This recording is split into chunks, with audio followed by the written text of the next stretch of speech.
I feel like the Temperance card really is one of the majors that encapsulates one of the great mysteries, one of the great secrets of the human condition, and in fact a method of happiness, a way of finding lasting happiness as an incarnate being, as a being with the body in this life.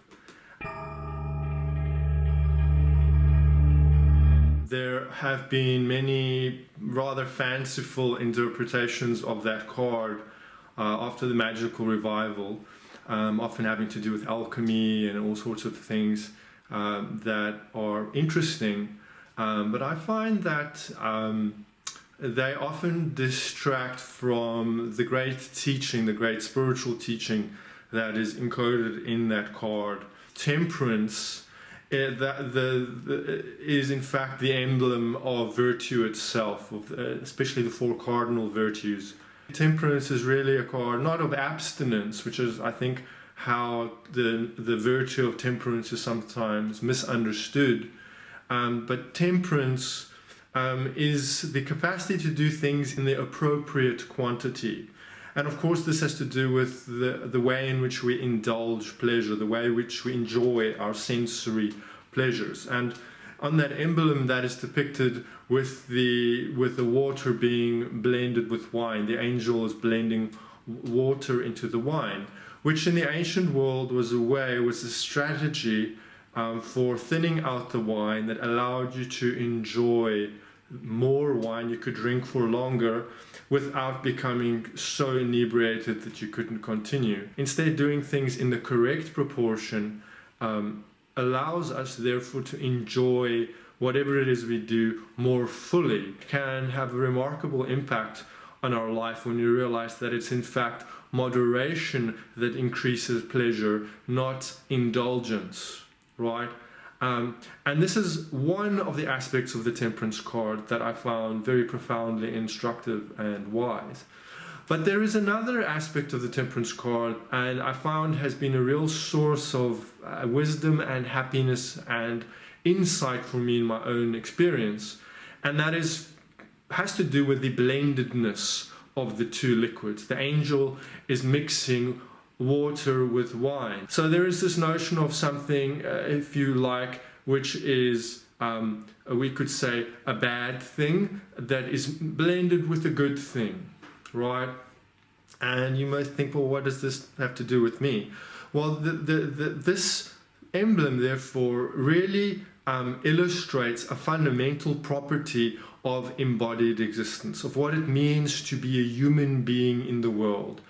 And I feel like when we miss this, we are unhappy.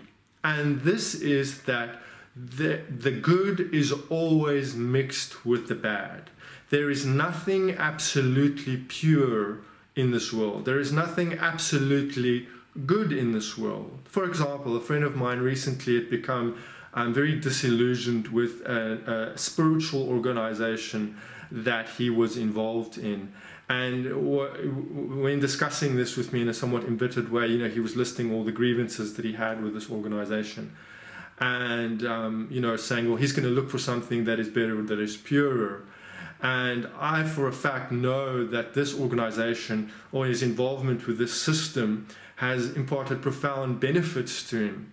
But his grievances have become the grievances that he feels with the organization have become so great that he feels that somehow blocks his experience of the good, right? And that somewhere else he will find something that is purer, that is pristine. And unfortunately, the truth is that doesn't exist anywhere in this universe. There is no organization, large organization, religious organization, or even a small organization, up to and including the family unit, that isn't a mixture of good and bad. There will always be some sort of dysfunction. Whether it's at the state level, our nation will always be dysfunctional in some way. That is not to discount the good that the nation state can give us sometimes. Our churches, our religious organizations, anything with a hierarchical structure will always be corrupt in some way. That's kind of the nature of the beast. But yet that doesn't discount the good that can come through that structure, right? And similarly, our body will always be prone to sickness. Our body will always be prone to aging. It will always be prone to death. But that is not to discount the good that can come from being embodied, from enjoying life, from growing spiritually, and having an encounter with the beautiful nature of life itself, right? But somehow, and we do this with everything, with relationships, with organizations, with spiritual teachings. We find a spiritual teaching that we like, and then invariably we find flaws within that, and we want to throw out the baby with the bathwater, right? And there's no escaping this, because this blendedness of the good and the bad together is a fundamental characteristic of the universe, of life itself. There is nothing pure and pristine. And somehow we have this expectation that we will find it somewhere, right? That there will be something that is going to be perfect, right? And this can keep us searching. This can keep us unhappy. It can also blind us to the good that there is in any given thing. It's not to say that we shouldn't improve things, that we shouldn't be aiming to better ourselves in the world, organizations, institutions, states, and so on. Organizations, religious systems, whatever, anything that we feel is corrupted or corruptible in some way, right? Because this is what that emblem is demonstrating. It's the blending of the pure and the corrupted. So the notion that we can find this perfect thing is lunacy. And in fact blocks us. It blocks us from having a good relationship, for example. I often have clients coming to readings and they will want to find another relationship. They're unhappy with their existing relationship. And then when they describe their relationship or they describe their partner, I feel like sometimes this person is actually quite a good person, and that there is somehow there is some brokenness in the relationship, but the baby is being thrown out with the bathwater, and it's based on this notion that there is this perfect person, a quote-unquote soulmate out there that is going to be this ideal of perfection, and it can keep a person going from relationship to relationship to relationship, and never finding this perfected thing. But instead we have to be like an ant, that even if there is sugar mixed with sand, the ant will go for the sugar. It will ignore the sand. It will take the grains of sugar back to its nest. And we have to be like that to some extent with life. We need to have the wisdom to see the blendedness of life, to see the way that the good and the bad is intermingled in all of life, and then understanding that being able to extract the nectar from anything, whether it's a teaching, a spiritual teaching, whether it's an organization that we're involved in, or a relationship we're involved in, a friendship, something like that. Our capacity to connect with the nectar in life is the thing that is going to lead to our greatest fulfillment. And furthermore, the wisdom of understanding that there is no perfect thing that is unblended. There is no organization that is not corrupt in some way. There is no relationship that is not dysfunctional in some way, including family dynamics or family relationships. There is no spiritual teaching that isn't corrupted in some way, that hasn't been handed down over the ages with some sort of error that has been introduced into it.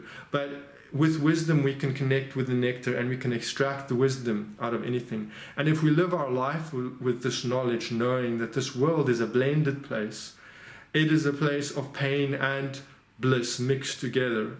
And that the knowledge of this, the wisdom of this, can be very freeing, because we stop seeking that ideal relationship. We stop seeking that perfect religious organization, that perfect church that is without the flaws that we know that these institutions are bound to have.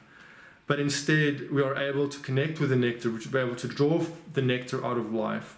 No matter where we are, we can be more profoundly happy. We can also be more profoundly compassionate. We can see anything in the light of this fact, in the reality of this fact, that unfortunately the nature of this existence, this universe, the way it is embodied, is a mixture of qualities, the divine and the profane, the pure and the impure, the beautiful and the ugly, and these things are blended together in this world, and we should not let the ugliness somehow dispel the beauty that is there in the world.